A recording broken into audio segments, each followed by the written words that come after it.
পক্ষ থেকে সকলকে জানাই ধন্যবাদ। যদিও আমি আপনাদের কাছে জানতে চাই, উজু ছাড়া নামাজ পড়লে কোন সব আছে? পুরান পাগলে ভাত পায় না, নতুন পাগলের আবির্ভাব বাংলাদেশে। এরা আক্রমণ করেছে, আন্তর্জাতিক ডাকাতেরা আবু জাহেলকে তারা আগাইয়েছে।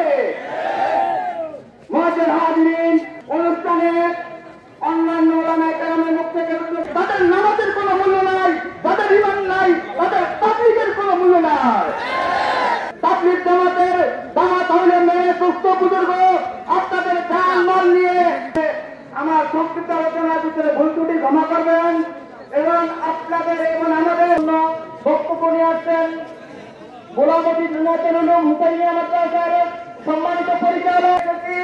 এই পীরের বছর ভরে নিয়ে আমরা যাবো ইনশাআল্লাহ। এবারে আমার সংক্ষিপ্ত বক্তব্য শেষ করলাম।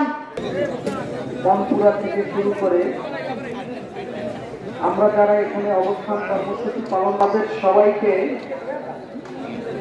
সচেতন থাকতে হবে, কি করে যাতে প্রচার করতে না পারে সেই জন্য আমাদের সকলেই সজাগ থাকতে হবে।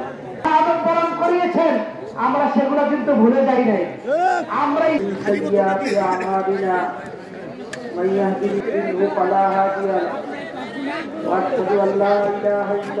মাথায় রাখছি এক সময় সাত যদি ইস্তেমার মাঠে মুনাজাত না করতেন আর আখিরি বয়ান যদি না করতেন তাহলে আমাদের কাছে ভালো লাগতো না। কি কথা ঠিক না বেঠিক? আজকে সাতকে নিয়ে আমাদের এখানে অবস্থান কর্মসূচি পালন করতে হবে, এটা কখনো আমরা ধারণাও করি না, এটা আমাদের কল্পনাও ছিল না। তো আজকে সাতের কারণে আমরা তো সাতকে চিনি না, আমরা হযরত ইলিয়াস সাহেব রহমতুল্লাহ আলাইহিকে চিনেছি।